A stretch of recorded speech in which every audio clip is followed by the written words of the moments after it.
और नीतीश चंद्रा हमारे साथ लाइव जुड़ गए हैं। नीतीश, बार बार ये कहा जा रहा था निशांत कुमार की तरफ से कि पहले मैं जनता के बीच जाऊंगा, उनसे संपर्क करूंगा, उनके बीच में जाऊंगा, उनकी समस्याएं जानूंगा और उसके बाद मैं सक्रिय राजनीति में आऊंगा। उन्हें डिप्टी सीएम बनाने का ऑफर दिया गया लेकिन वो उन्होंने ठुकरा दिया। क्या अब वो मंत्री पद के लिए मान गए हैं? क्योंकि पिछली बार भी ऐसा हुआ था कि एक दिन पहले तक उनकी चर्चा होती रही और अगले दिन ये सब बात पता चली कि वो डिप्टी सीएम नहीं बन रहे हैं। इस बार भी क्या ऐसा तो नहीं होगा? क्या सच में वो मान गए हैं या अभी सिर्फ अटकलें चल रही? देखिए, अभी आधिकारिक घोषणा भले नहीं हुई है, लेकिन पार्टी के कई नेताओं से मेरी बात हुई है। उनकी तरफ से तो जरूर ये कहा जा रहा है। भगवान सिंह कुशवाहा ने कहा भी है कि किस तरह से उनको तैयार किया गया, किस तरह से मनाया गया, क्या अड़चनें आ रही थी, ये सारी बातें भगवान सिंह कुशवाहा ने कही है। तो ऐसा लग रहा है कि इस बार शायद ऐसी कोई खबर बाद में ना आए।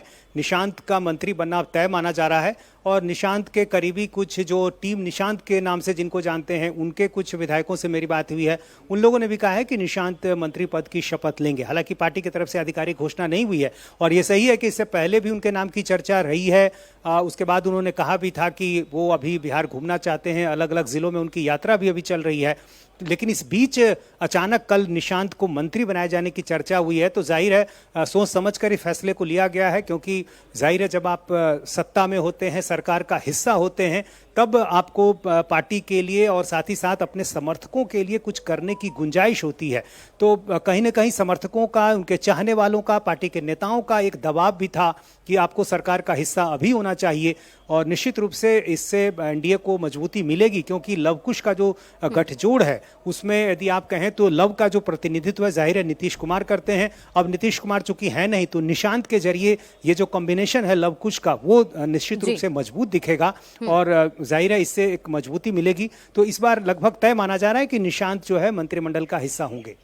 तो बिल्कुल इससे जेडीयू को भी मजबूती मिलेगी, एनडीए को तो मिलेगी। लेकिन कल जिस तरीके से शपथ ग्रहण होने वाला है, उससे पहले जो शक्ति प्रदर्शन होगा, प्रधानमंत्री पहुंच रहे हैं, पूरा रोड शो होने वाला है, तो एक तरीके से ऐसा कहें एनडीए अपने आप को पूरी तरह मजबूत दिखा रही है।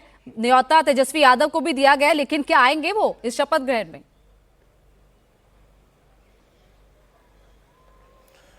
अब इस बात की आधिकारिक तौर पर अभी तेजस्वी यादव की तरफ से कोई बात नहीं कही गई है। जाहिर एक औपचारिकता होती है निमंत्रण की, और इससे पहले जो शपथ ग्रहण हुआ था मुख्यमंत्री का, वहां तेजस्वी यादव नहीं आए थे, इसलिए बहुत संभव है वो इससे दूरी बनाकर रखें। लेकिन निश्चित रूप से शपथ ग्रहण समारोह भव्य होने वाला है और खासतौर से बंगाल की जीत की पृष्ठभूमि में चूंकि ये शपथ ग्रहण है, तो ऐसे में खासतौर से बीजेपी, एनडीए अपनी ताकत जो है वो दिखाना चाहती है। और यही कारण है कि जब प्रधानमंत्री कल पटना आएंगे तो एयरपोर्ट से गांधी मैदान तक एक रोड शो की शक्ल में उनका जाना होगा और रास्ते में अलग अलग जगहों पर स्टेज मंच तैयार किए गए हैं जहां प्रधानमंत्री नरेंद्र मोदी का स्वागत होगा।